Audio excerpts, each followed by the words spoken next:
Oil prices are up 3% this morning as the Russia-Ukraine war escalates. US Treasury yields continue their climb as traders price a December rate cut at 50-50. And RBA minutes today are being watched to see how hawkish the rate-setting board continues to be. That's coming up in our 5 Things in 5 minutes. And then in our bonus deep dive interview, ANZ senior economist Workman explains how the Reserve Bank's more aggressive start to OCR cuts has shifted New Zealand's economic growth outlook. We've given growth over 2025 and into 2026 just a little bit of a bump higher.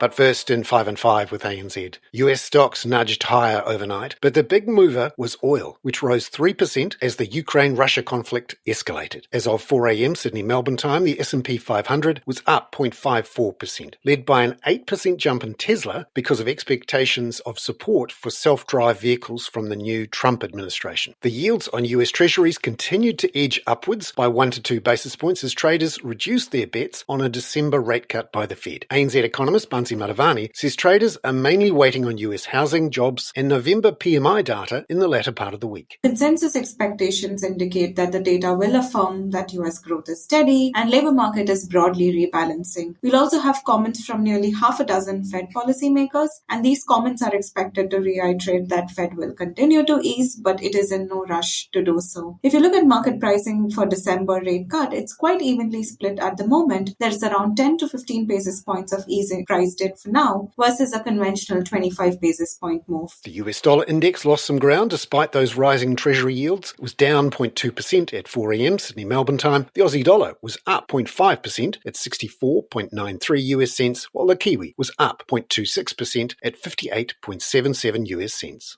Number 2. The Reserve Bank of Australia releases the minutes of this month's meeting today. ANZ's head of Australian economics, Adam Boyton, expects the minutes to reflect the board's relatively hawkish views on inflation and rates. But he's looking for more detail and explanation of the bank's forecasts, which appeared slightly more dovish. A really interesting thing to go looking for when we get the minutes this morning is what was the discussion around the forecast? Did the board pick that up? Is there any sense that maybe underneath the surface, the board were perhaps a little more comfortable that things were evolving in the way the forecasts had been suggesting previously, and it was just maybe a bit too soon to take that step in a more neutral direction. Number 3. The yen weakened overnight to almost 155 to the US dollar from under 154 yesterday morning after comments from Bank of Japan Governor Kazuo Ueda. Here's ANZ FX analyst Felix Ryan. The message from the governor is that the bank is happy to take a fairly data-dependent approach to further policy normalisation going forward. In terms of direct comments on the yen and the recent weakness that we've seen there, it did seem like there were no strong comments arguing against the yen's weakness. So overall, it does seem that the bank is pretty happy to take a slower or more gradual process in terms of policy normalisation, watching quite closely trends in the data. And that's despite the weak yen we've seen recently and also the stronger Q3 GDP data that we had just last week. In terms of the dollar-yen cross reaction, we did see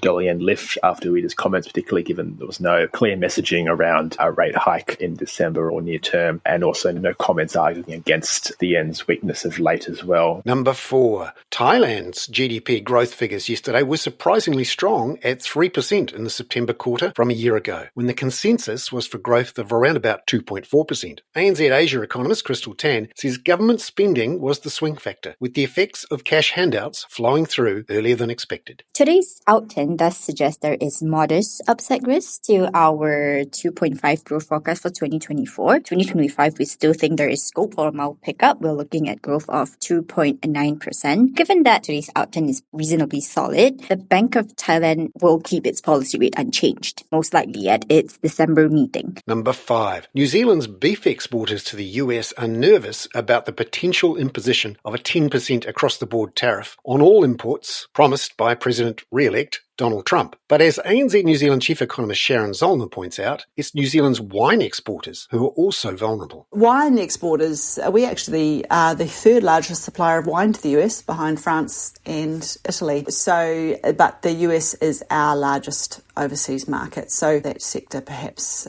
will be more nervous to see what happens. We've obviously had some pretty large numbers thrown around for what the tariffs might be, but I guess the hope for exporters around the world is that some of that might be bluster and not necessarily reflected in actual decisions.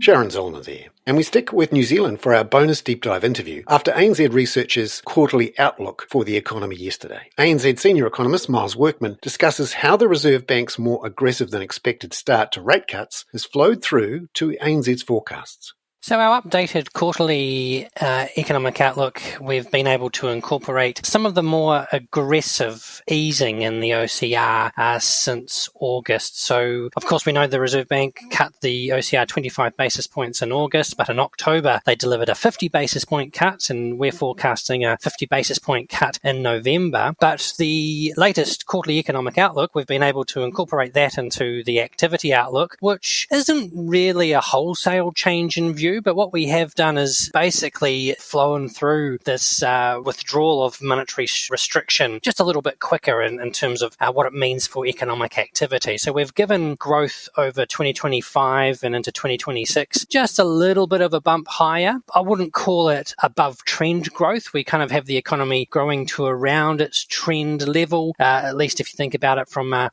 sustainable viewpoint. So ultimately, just a little bit more of a reaction there in the economy as the Reserve Bank starts easing policy a little bit earlier than otherwise and a little bit more aggressively. But of note, the very, very near term is still quite soft. So, I mean, it's typical for the monetary policy transmission to take a bit of time before it starts to impact the likes of GDP. So there's not a lot they can do about the very, very near term. So that's growth in Q4 this year, Q1 next year, where we're still expecting the economy to even contract slightly or at best travel sideways over the next 6 months or so. So still a very weak near-term outlook. Yeah, in the outlook you've got a figure 3, GDP and per capita GDP. I mean, when would you expect to see quarterly growth in GDP and potentially per capita GDP? Yeah, so with the working age population or the overall population still expected to expand over our forecast horizon, and some of that's driven by migration, albeit migration is coming off the boil quite a lot and quite quickly at the moment. But nonetheless, just the natural population aging through the births and deaths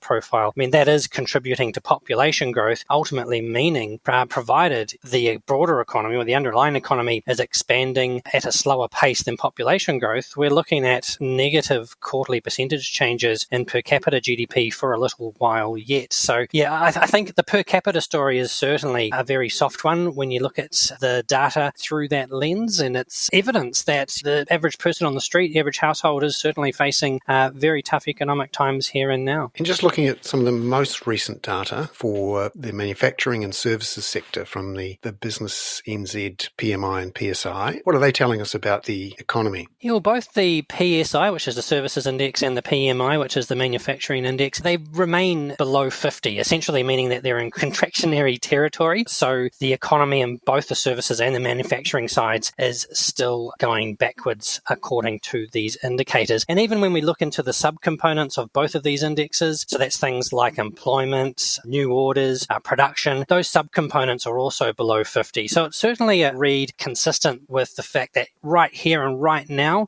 the economy is still quite soft. It's actually not a very different picture to our own ANZ Business Outlook survey, where the questions are relating to the here and now, such as how was activity compared to the same time last year. Those questions are actually very similar to the PMI and the PSI, which show that things are still soft. Where there is a difference with our ANZ Business Outlook versus the PMI and the PSI is that our ANZ Business Outlook has a lot more questions that are forward-looking and ask about 12 months ahead, and it's those questions where businesses are starting to become a little bit more optimistic, and certainly that would be consistent with an expectation that even though the economy is weak right now, we are near some kind of floor. Miles Workman there. I'm Bernard Hickey. That was 5 and 5 with ANZ for Tuesday, November the 19th. Catch you tomorrow with analysis of just how hawkish those RBA board minutes will be. This podcast contains general information only, not investment advice. You should obtain advice for your personal circumstances before making any investment decisions. Please view the podcast disclaimer available via your media player or email.